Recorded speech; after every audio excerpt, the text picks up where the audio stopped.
Welcome, everybody. Believe it or not, this is the 67th episode of the Clements Bookworm, and I'm Angela Unk, Director of Development here at the Clements Library, and happy to have you join us on this Friday morning.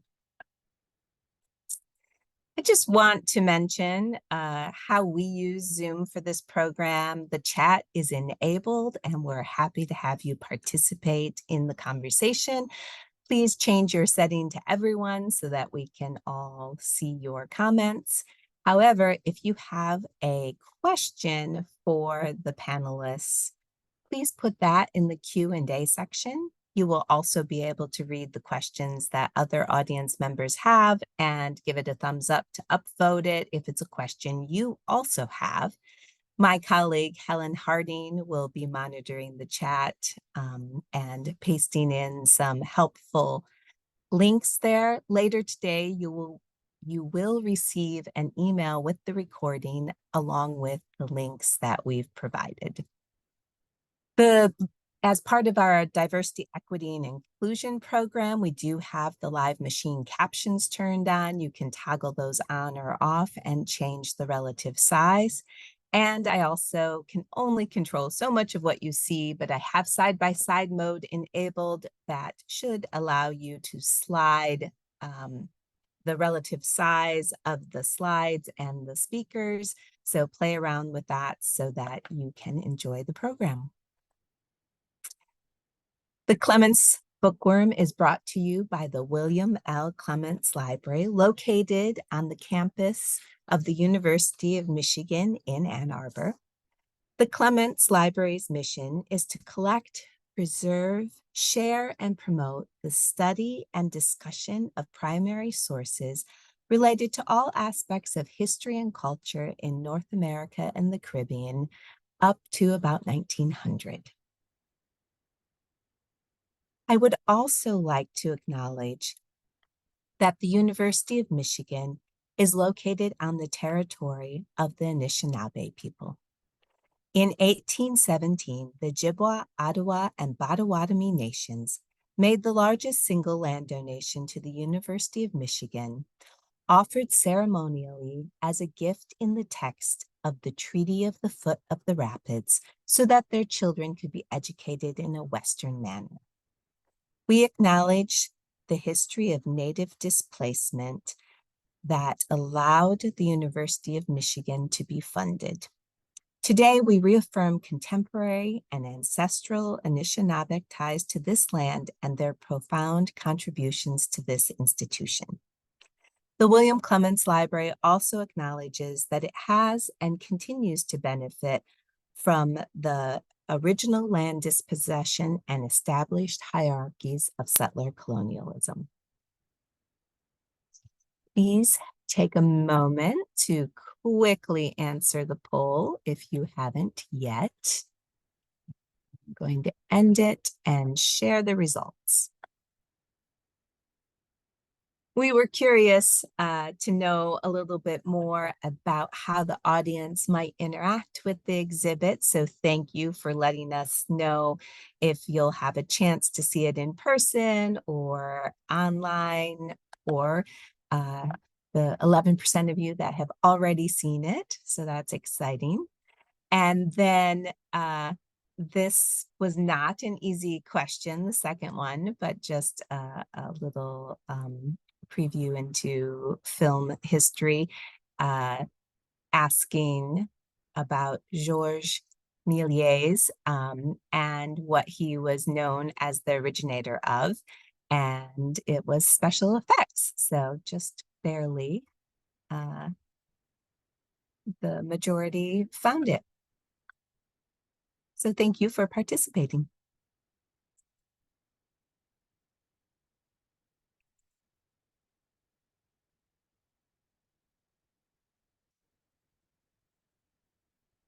Today's episode is generously sponsored by Barbara and Wally Prince.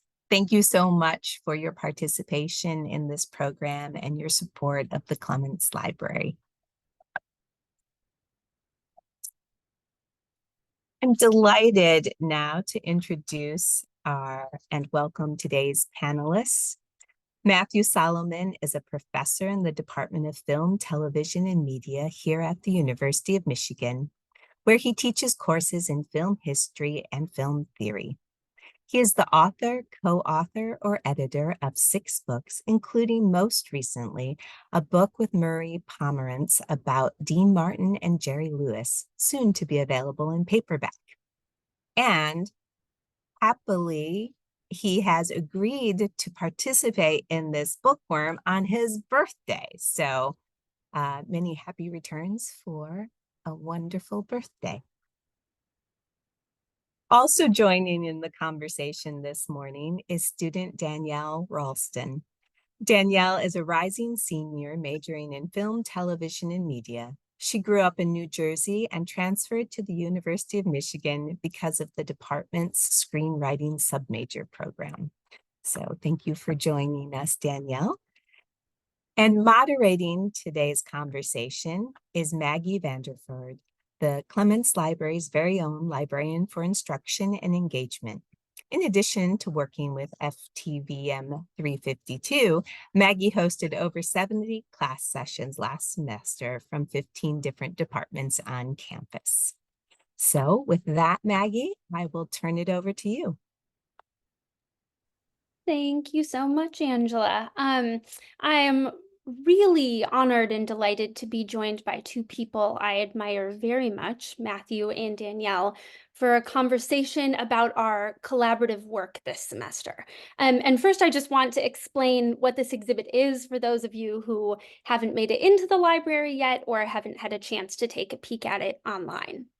The title of the exhibit is Living Photography, Finding Film History in the Archive. And it's an exhibit that was created in partnership with the class Angela just referenced, FTVM 352, which is a class from the Film, Television, and Media Studies Department. And this exhibit is an experiment in a way for the Clements in a few different ways. The exhibit itself aims to tell a story about how archives can support research into pre-cinematic film history. What does the history of film look like before recordings? Um, we wanted to also make this exhibit as accessible as possible, so we incorporated some interactive and experiential elements into its design, which we can maybe talk about a little later. And this is also the first ever Clements exhibit that includes short videos that were created by the students in this class narrating the cases. And these videos are accessible via QR codes that are literally on the physical exhibit cases in the reading room, but they're also linked in the online version for those of you who won't make it to come see us in Ann Arbor. And they're also in the printed exhibit booklet that you would get if you came to the library.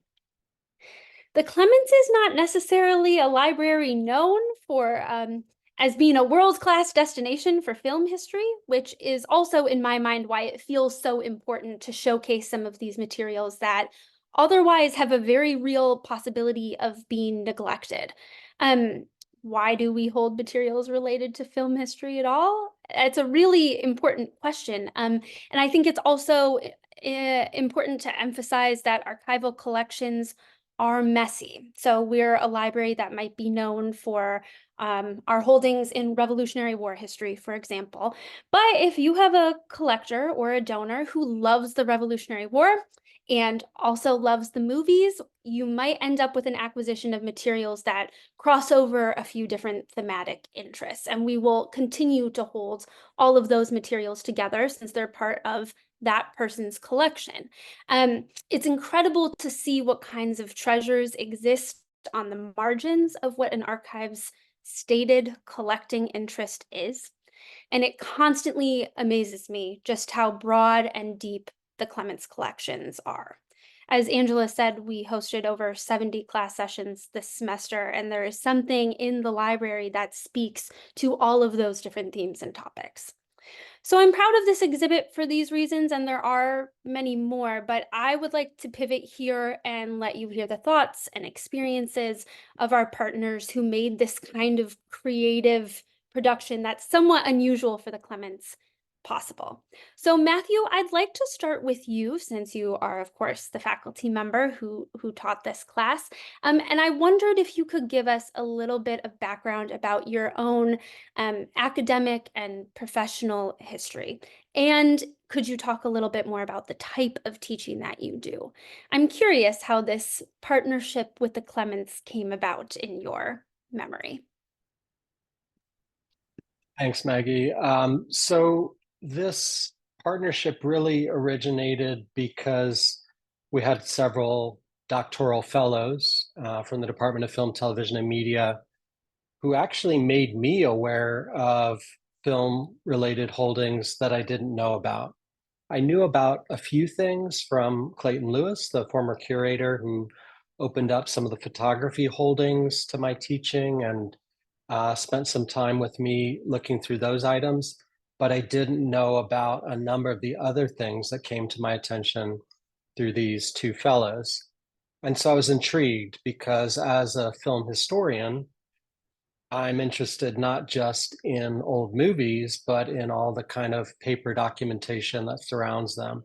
It's those kind of archival documents, nearly all of which are not available online, that allow me to, uh, you know, be a consequential, active film historian without, there's only so much one can do just with the films. And so I've been eager to try and bring those methods into my classes. I want my students to think of themselves not as consumers of film history, but as historians themselves who can actually contribute to this discourse, can make new discoveries on their own. And there's plenty of online archives where one can do that kind of work. But you, Maggie, and your partners at the Clements were very open to the idea of bringing a class in. I did that last year, and we had a great session. You could tell in the students' eyes, in their demeanor, in their the way they conducted themselves in that room, that there was something about touching these documents, manipulating these artifacts, that was unlike other kinds of things that we typically do in a film history classroom. And so that was kind of exciting to be around. And I, of course, wanted more of that and wanted students to have more of that. Um, you were open to the idea of meeting with us not once, not twice, not three times, but four times, and really building an exhibit. And so this was an opportunity to really have students understand that they themselves could contribute to this film historical work. And they could make discoveries that were worthy of public notice, that were something that they could share with others. As a teacher, I'm more interested in outcomes that don't just live on my computer and live on my students' computers. I want there to be kind of public facing aspects to the work of knowledge creation that we do. So this partnership was a kind of perfect way of achieving that. And I will be very eager to hear from Danielle, what that kind of experience meant for her as one of the really outstanding contributors to this exhibition. Oh, I love that. And Danielle is featured right on that PowerPoint slide too in profile, which is just a great picture of this class at work. And that kind of leads me into my next question for you, Matthew, which is, could you talk about this class specifically and where the exhibit project fit into it? This is obviously an entirely new sort of collaboration for us. So could you talk about how this made sense for the kind of class you were teaching and any changes you made to the class that made this project work well with it? So a lot of institutions, including U of M, have a film history survey course, or at least one, often two, and sometimes three. And this collaboration became an opportunity to kind of tweak that structure a little bit and to try and pivot to a more active learning set of scenarios. So there's plenty of film historical content that can be consumed in book form, in article form, in moving image form. online that's freely available. And what was exciting about this opportunity was that students would be generating a fair amount of original content themselves, and they would be working in their chosen medium. So many of them, like Danielle, are writers, but they're also, and many of even more so, are film and media makers. So it was extremely exciting for them to have an opportunity to not just, you know, do the work that exists in this book that's in written form, but to explain what they had discovered in moving image format. And the hands-on experience that we had at the Clements kind of inspired me to think about film history itself in a more hands-on way. So I was able to bring in large format photography, bring in some of those old 19th century cameras, bring in a phonograph, a historical cylinder phonograph, and give the students the experience of cranking one of those machines. And I think for me as a teacher, it seems to activate a different part of their minds. It seems to create a different kind of learning. And so the Clements was actually the impetus for that, because I saw in that room that you're looking at this kind of really dynamic, collaborative, hands-on learning that went on. And I wanted to put more of that into the class. All right, Danielle. Well, we'll see if that worked in your opinion. But could you first, we'll sort of back up a little bit too, and I wondered if you could tell me how you ended up taking this class, what you thought you were going to get out of it, and if you really understood or had any expectations about what the Clements was as a place before you ended up being in this class working on this project. Yeah, for sure. So I took this class because, of course, it's required for the major, but I was specifically excited to take this section of the class because of the focus on hands-on history, as Professor Solomon was stating, and the amount of actual objects and materials we would get to interact with on a daily basis, which was just exciting. We would go in every week and we'd be interacting with something new, whether it be the cameras or different objects, different papers, and that really tied into our work at the Clements. And before this class, I really had no idea what the Clements even was. It's a building that is not often like accessible to students, but except for like certain days. But the fact that we got to go inside and really explore the archives felt like we were doing very important work. Um, and I honestly had no clue that the Clements even had anything to do with film history. So I was very excited to go sort of back to the origins of film history and to see what the Clements could offer in terms of my learning in that regard. It felt like we were really like trailblazing as like film historians, and it was cool to sort of have these objects and interact with these objects. And what I really liked about the setup of this is that we walked in on that first day to the Clements, my class and I, and all these objects from film history were just laid out on the table. And we were sort of directed to go to which object we were drawn to, and that would be the object we would work on for the semester.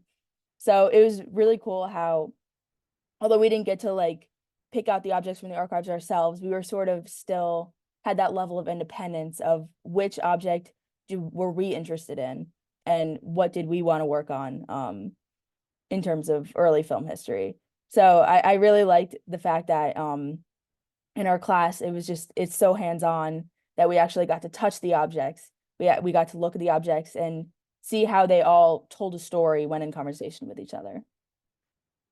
Oh, thank you for raising that too, Danielle. That's such a good point and a reminder for me to say that Matthew and I, along with the Clements Library conservator, Julie, sort of curated a selection of materials for students to work with. And the reason that made sense for this particular class is a lot of these materials are uncatalogued, and maybe more difficult for students to find and access on their own, or they're brand new. Director Paul Erickson very helpfully and wonderfully has acquired some materials that ended up being in the exhibit, even though they're new to the library. And then students were able to come and make curatorial choices about how those items were displayed, how they wanted to film their video, and write the captions to make those items accessible. So it really was a partnership in that way, and very real and professional work. You were doing real scholarship, which I think is incredible.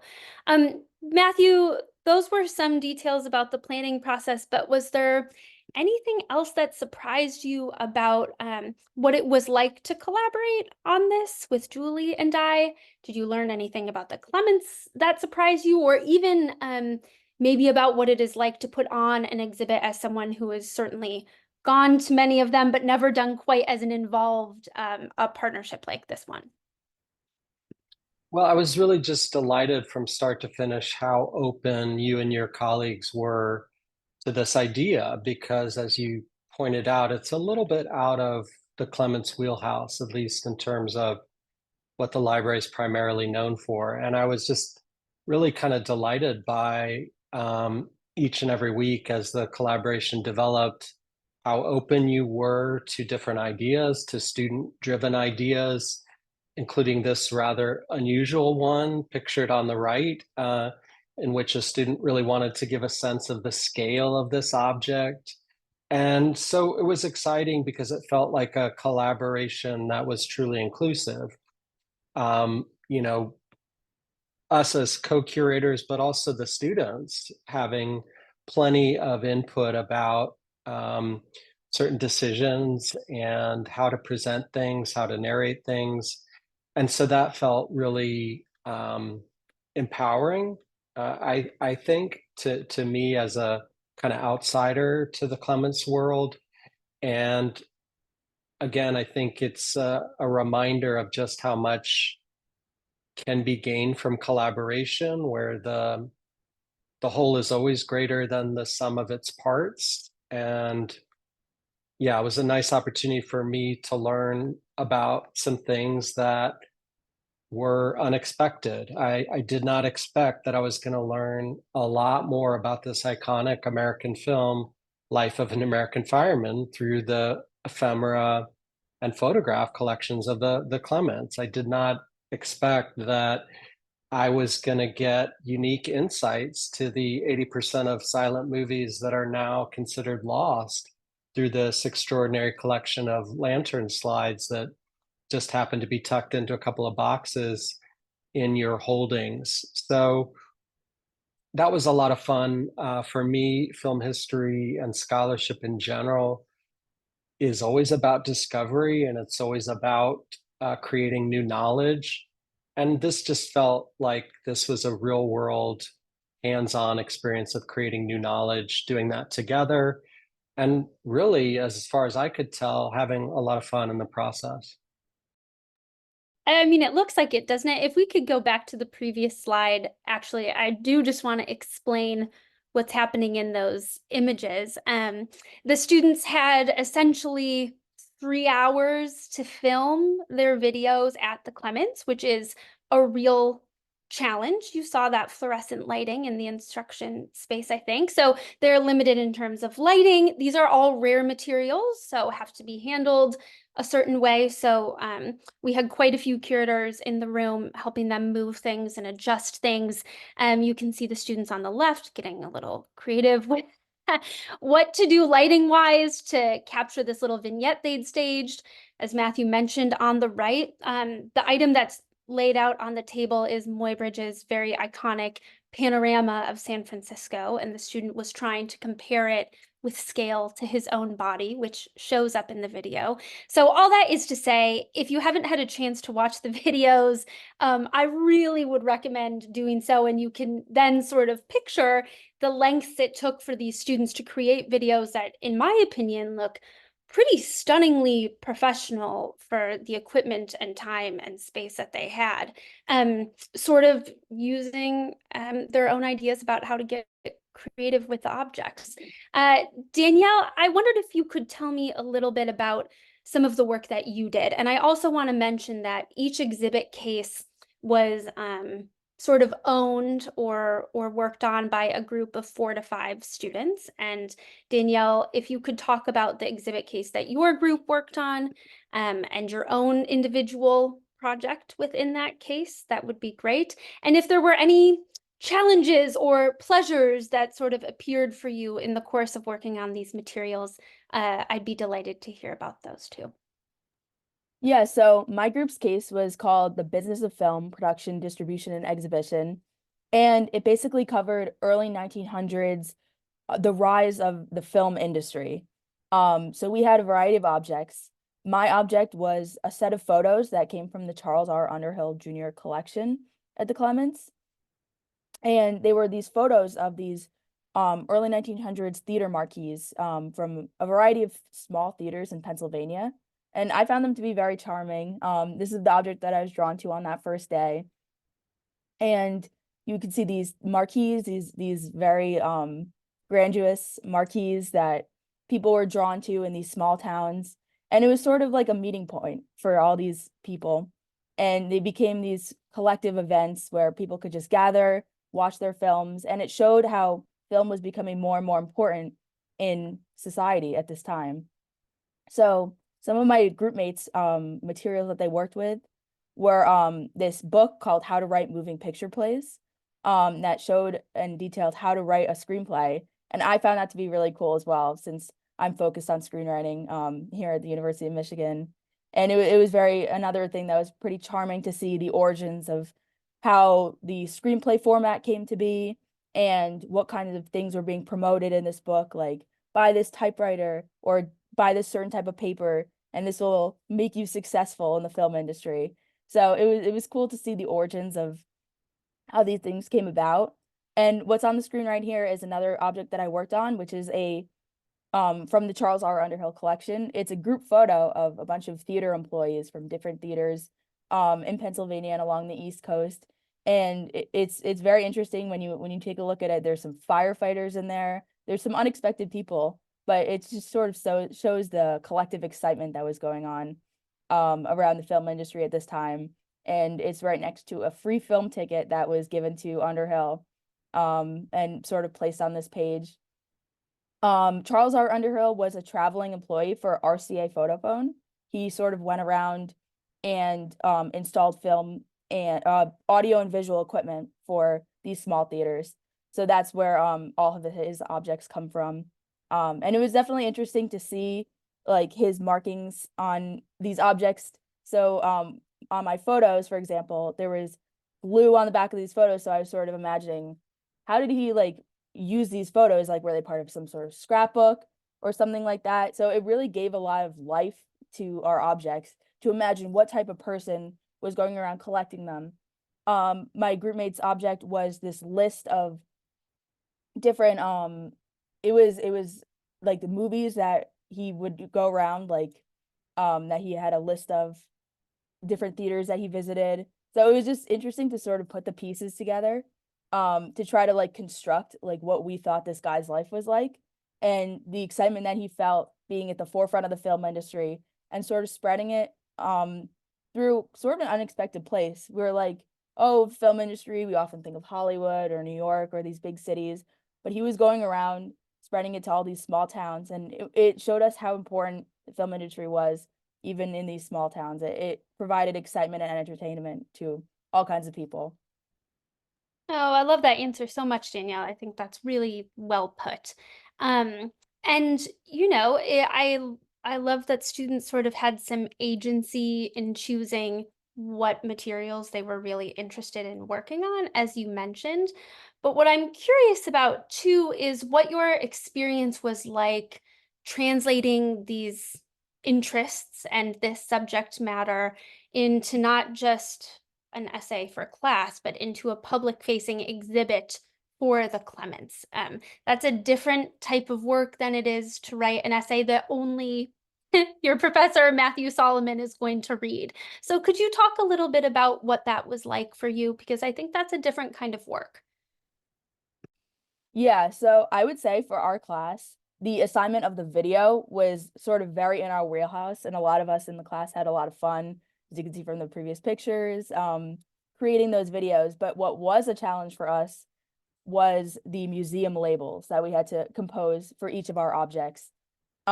Usually as film majors, and I speak for myself, like it's hard to sort of boil something down to that small of a block of text, sort of 3-4 sentences, if that, and something that is like easy to read and not long-winded.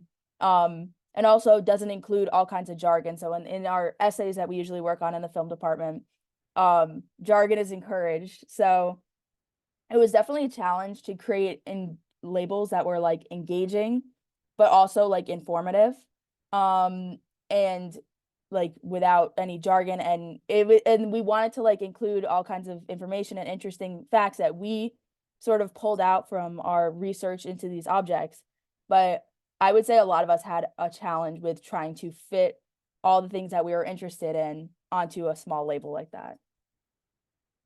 Yeah, it sounds a lot easier said than done, doesn't it? After you've been writing long essays, you hear, oh, write 75 to 100 words about this thing. Yeah, that sounds great. But when you start thinking about what that 75 words has to do, I think it's much more difficult. So I'm with you. Um, all right, so I sort of want to finish up here by just getting some of your thoughts about what you ended up producing in this exhibit. And Danielle, I want to ask you, in your opinion, what will viewers learn about when they come to see the exhibit? What are sort of the highlights of the experience? And what will the takeaways be for someone who, let's say they're on the fence, they're waffling about whether or not they should come into the reading room and take a look. What would you say to them? Well, I think one of the most interesting parts of our exhibit is to see how small the film industry truly started from all these objects, and how much the film industry has grown today into this billion-dollar industry. It's just interesting to go back all the way to the beginning, to the late 1800s, early 1900s, and see truly how small the film industry used to be and where everything came from. Just this excitement and joy that existed in the beginning of the film industry. Everyone was excited to try out these new forms of writing and use this new technology. It's just a very interesting thing to see, especially in the context of the Clements, which is not usually known for film history. I think it's interesting to see where film history could be found in the archives. And there's definitely a lot of interesting objects that aren't just manuscripts. We have these magic lantern slides and information about lost films. I think it's just very visually engaging as well. I think of like the Life of an American Fireman case, where there's a lot of bright colors, and there's just definitely things that reminiscent of film itself are visually engaging to look at. And I think our videos also do a good job capturing and sort of putting all the objects in conversation with each other into like a cohesive narrative. So I think we worked hard on our videos and labels, and I think it's a very interesting exhibit to come see. Yeah, and I think that hard work shows. So I think all of that was really well said. Matthew, I sort of have the same question for you in a way. What would the takeaways be for someone coming to see the exhibit? And also, what were your takeaways as a faculty member about the role of libraries in public humanities projects like this? And what do you see as the role of special collections libraries in facilitating these types of experiences for your students? Yeah, I think the takeaway that I have is that you don't need an advanced degree. In fact, you don't need even an undergraduate degree to do really interesting and new film history. And so that's encouraging to think about, that history is all around us, and it's kind of going to sit there unless somebody makes a decision to pull it out of a collection, to have a look at it, to try and understand it, to research it, to put it in context, and to tell its story. And so for me, it was a kind of empowering lesson, reminder that the layperson, the relatively beginning undergraduate, can, if they're willing to engage with the material, if they're willing to take the time, they can do high level work that is going to be suitable for public consumption.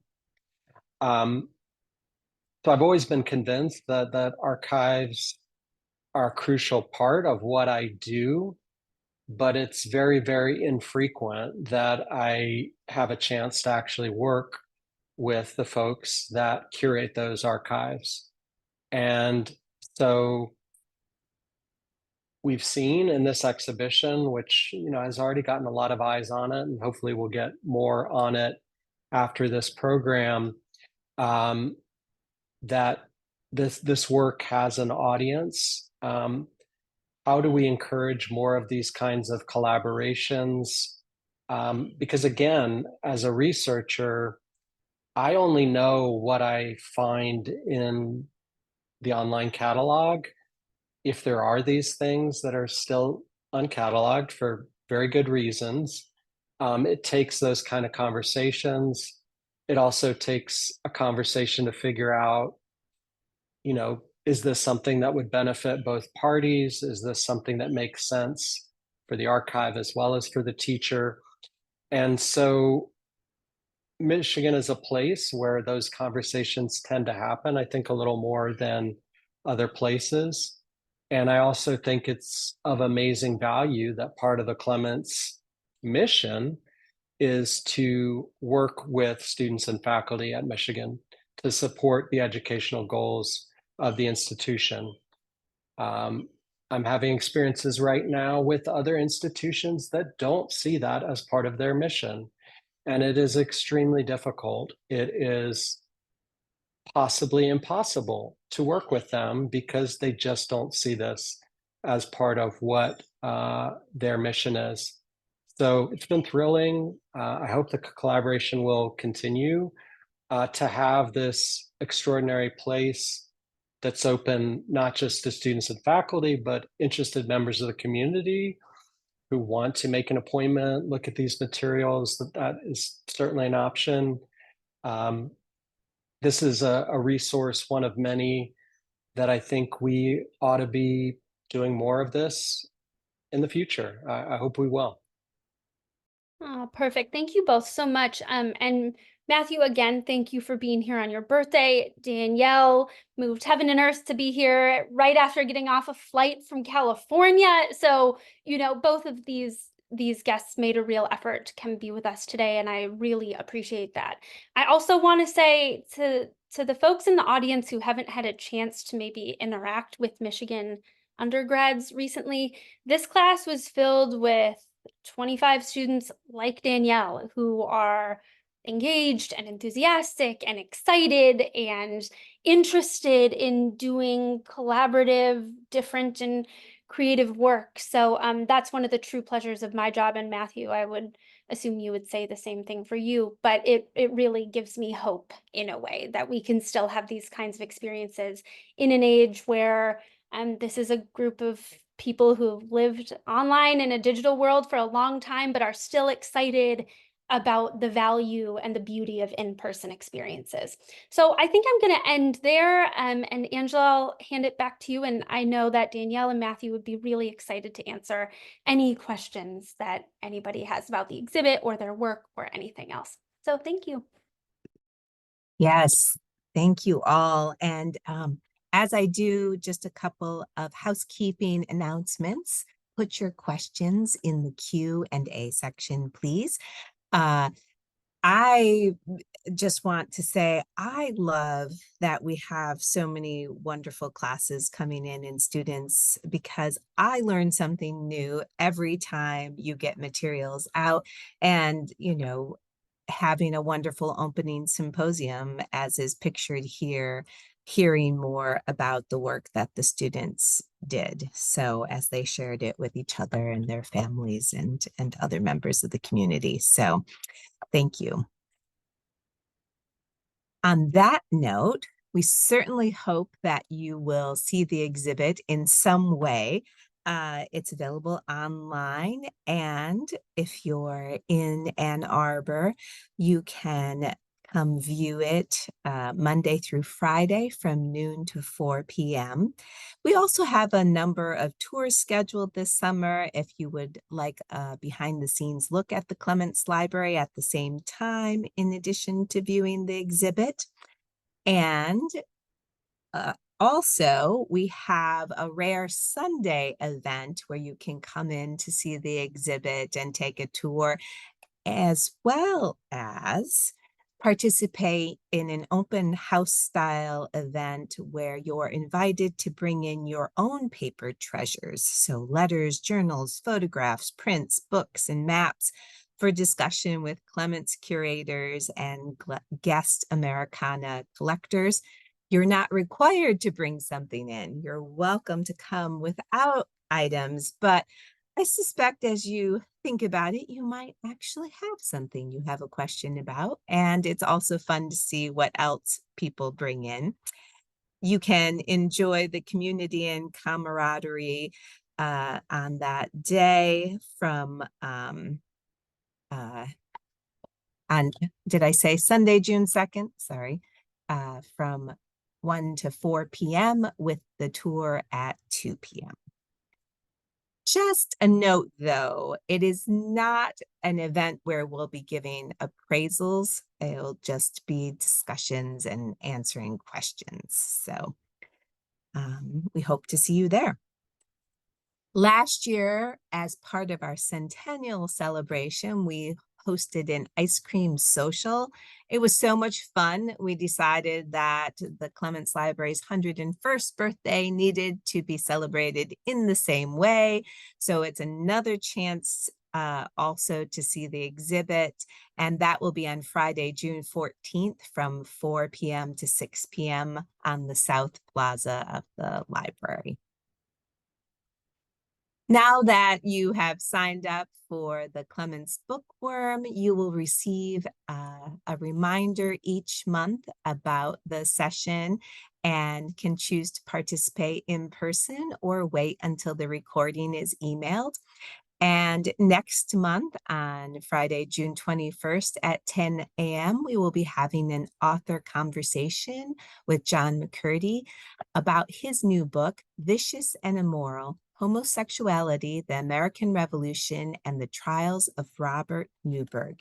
So I hope you will join us then as we talk about the fascinating story of a British Army chaplain's buggery trial in 1774 and the surprising truth it reveals about early America. Once again, I would like to extend my appreciation to Barbara and Wally Prince for sponsoring today's episode of The Bookworm. And if you're interested in sponsoring future episodes, please contact me and let me know. And but we appreciate all of you being part of this community and participating. So let's see what kind of questions we have.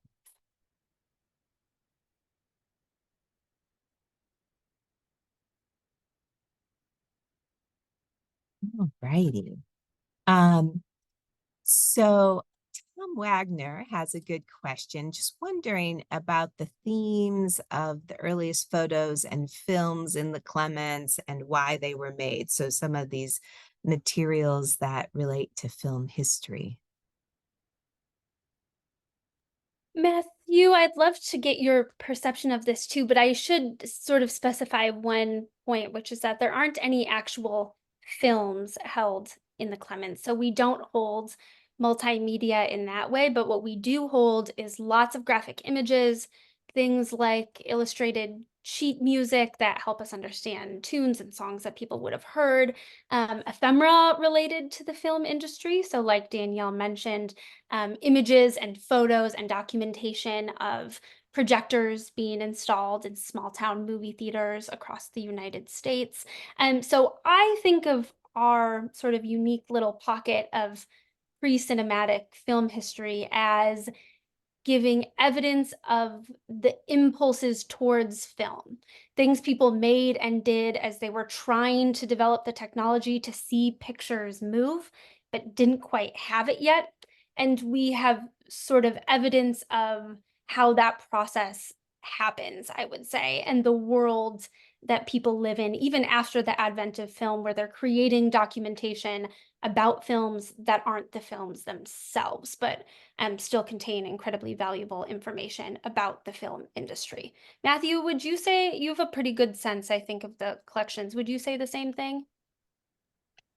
I think one of the strengths of the Clements Library is some of the 19th century photographs in terms of there's a number of images made by Edward Muybridge, who was one of the kind of photographers who was very interested in studying motion. And so that was kind of the foundation of the exhibit. It's why that image was chosen for the cover of this. Those kind of motion studies, and a couple of Muybridge items that are only found at the University of Michigan. That was a really special opportunity for a figure who's very well known among sort of film historians to get a different angle on that figure and to really think about the origins of the medium in this very different way through the remarkable album that the Clements owns, and then to shed light on a film that many film historians have seen, but Life of an American Fireman, to understand how that tapped into this deep-seated fascination that Americans had with firefighters and how that was tied into their local communities. The students really saw it as, a 19th century superhero type of figure. And so that was a really interesting set of insights about the movie that you wouldn't find if you're trolling around online, if you're looking at the history books, but that it felt like we were able to discover through a kind of creative approach. No, it would never be indexed under the keyword film. It would never necessarily be tagged in this way. But with your help, with Julie's help, we were able to really think creatively about, actually, we can make connections here that shed light on this pretty iconic early movie and bring a different set of context to it that are pretty informative and kind of interesting. And Tom, I also just want to say these are not the earliest things that we have, but there are a few film-related holdings that the Clements has that we didn't put in the exhibit, but that are just sort of extraordinary. If anybody's familiar with the movie White Christmas, in the Dwayne Diedrich collection, we have letters from Bing Crosby talking about the copyright surrounding the use of White Christmas in the film and those sorts of things. And those are sort of astounding letters as someone who grew up watching White Christmas. And we also have some of Joan Crawford's photo albums, right, Matthew? And there are some real kind of incredible treasures that didn't make it into this exhibit and that people don't necessarily, again, know about. And they may not be the earliest, but, they're incredibly important. Thank you. Yes, I think that the next one is the question could be thought about throughout the archives in terms of, do the images and objects tell stories or provide information not originally intended by the creator? And I think we see that all the time, that there are small tidbits contained in all of these materials, so many layers that become relevant after the fact. So I don't know if you have any examples of that from this, in addition to the fire, looking at the firemen, but there probably are some others that could be interesting to discuss. Yeah, I can say for myself that I don't feel like I'm in the business of trying to get at what someone's intentions were in history. That seems like a pretty hopeless task, even if they wrote it down for posterity. I think my role as a historian is to tell the story that I discovered there, and to acknowledge that there are an infinite number of stories that could come out of these artifacts or these images. And to me, that's a kind of freedom that historians have, especially aspiring film historians. And, I sincerely hope that Danielle decides to narrate this Underhill collection, potentially in a fictional format, because as historians, we kind of run up against, there's only so much we can discover. And what a great source for historical fiction to think about. When you look at those pictures, you can't help but wonder about the lives of these individuals. And, we'll never know. But I don't know, it's just a really exciting, I think, chance to reflect on these artifacts, to think creatively about what stories they tell, to do our best as historians to be true to the archive and true to the artifacts that exist. But especially coming from the Department of Film, Television, and Media, I want students to maybe take it the next step and think about, well, this is kind of interesting, and what could I do with it as a storyteller, now that I've kind of set aside my film historian hat, right, which is just a very small part of their curriculum, and taken this maybe into the future in other ways. Right. There's certainly plenty of inspiration contained within the archive, for sure. One of the things that I know sometimes when I'm talking with students or others who are trying to wrap their minds around what historians do in the archives and how things that we describe as primary sources tell more than one story, I often point out that it's like a science data set where it depends on what question you're asking, how you're going to use the data. And I think that sometimes in the humanities, we forget that, that we can look at these materials in a similar fashion. I Danielle, love that. I'm going to steal that for class. Oh, good. I'm glad. I'm glad.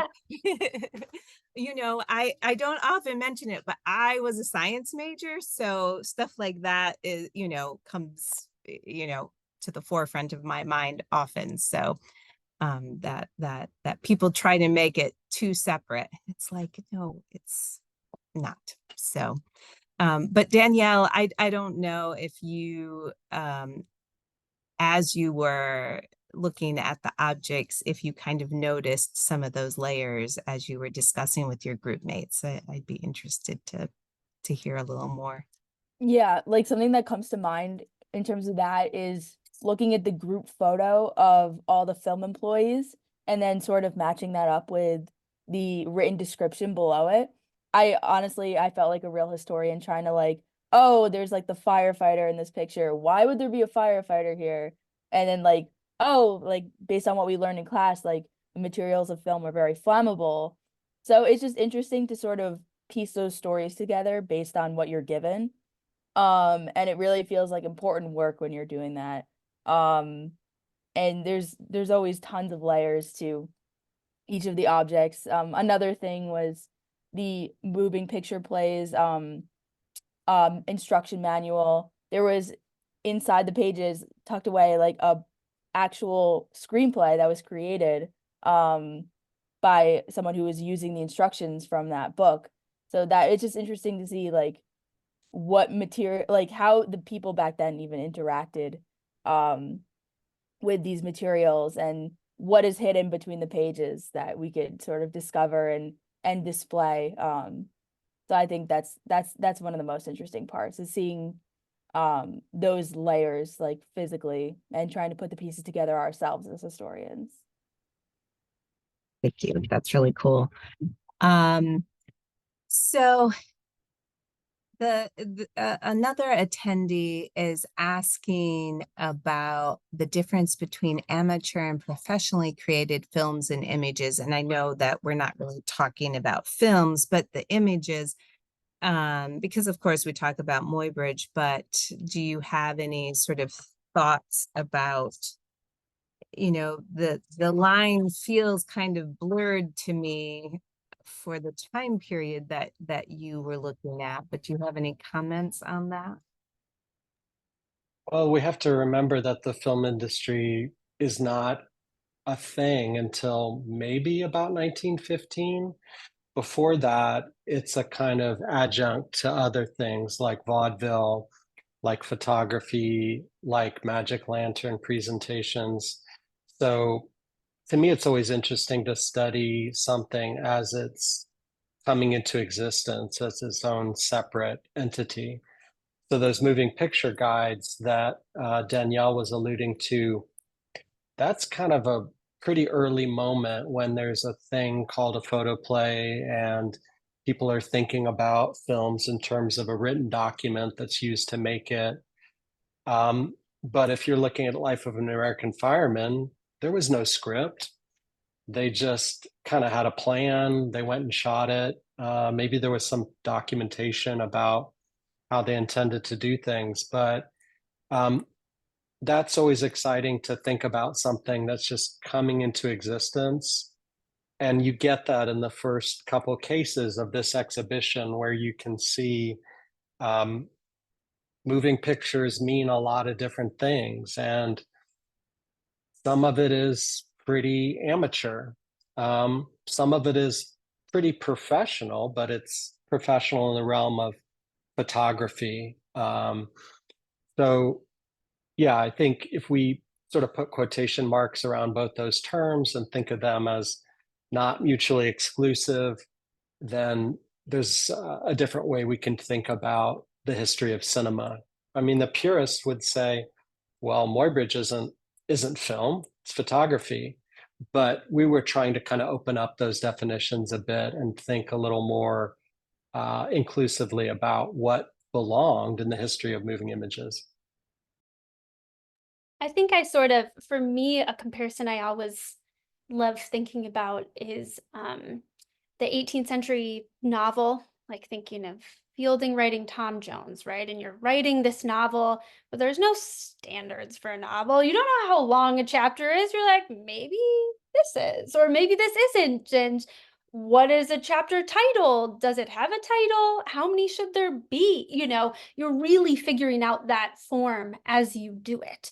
And in a way, that's what a lot of this early film material feels like to me, is like, how long is this thing? How long is a shot? You're totally experimenting with that. And that creates some results that are striking and that last, into film history, and some mistakes or weird things that absolutely don't. So I love those moments where form is really just an experiment still. And I think we forget like just how radically true that is in these early years of the film industry, where people are making things and figuring it out at the same time. Yeah, Defoe. I bet he would. I know. But that's why I love the 18th century novel. Like I think that messiness is really beautiful.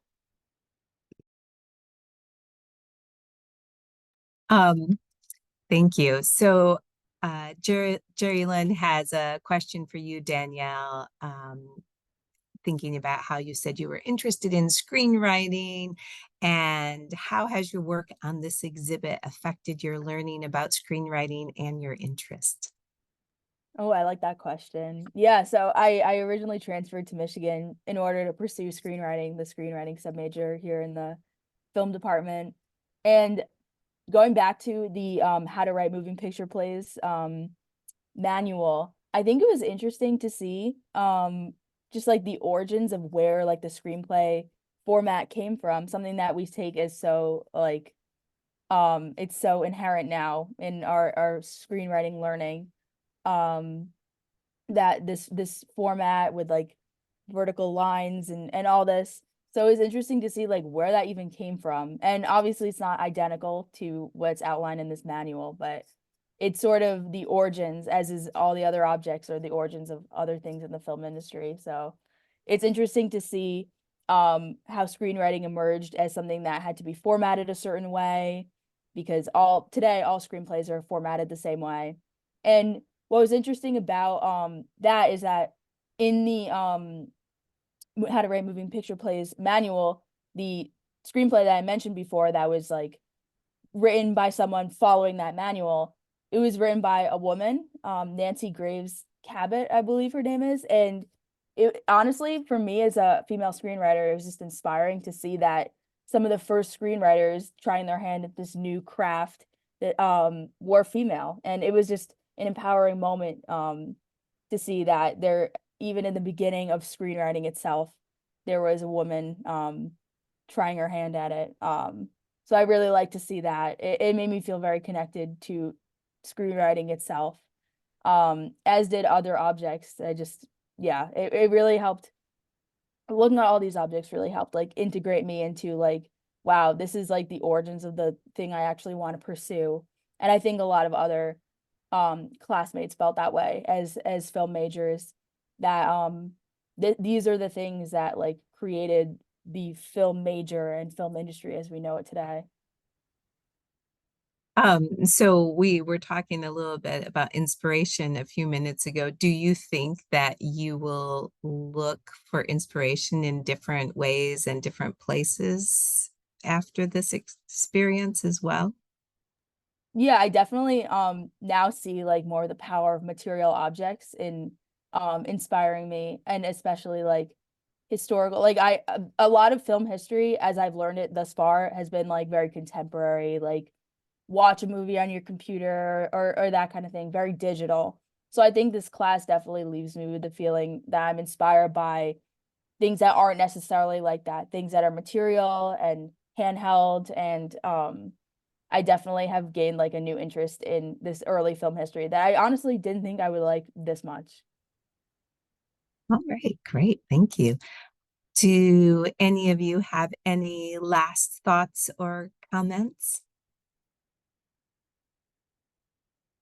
I hope everybody comes to see the exhibit. Stop by anytime. If I'm there, I would love to give you a tour of it. And if you can't make it into the library, take a look online. And hopefully this is one in a stream of many collaborations that the Clements will take part in on campus to continue doing things that are exciting and innovative and pushing the boundaries of what an archival exhibit could and should look like. And that's only possible because of faculty like Matthew who are willing to partner in this kind of thing, and students like Danielle who are willing to bring creative energy and passion and excitement to a project that very much is a professional one that looks different than what students usually do in classes. So we're lucky to be at the University of Michigan where this kind of thing can work. And I hope that everybody comes and takes advantage of it and cheers on the students for all of the great work they've done. Indeed. Well, on that note, happy birthday, Matthew, and everybody enjoy the weekend. And we hope to see you next month as well. Bye.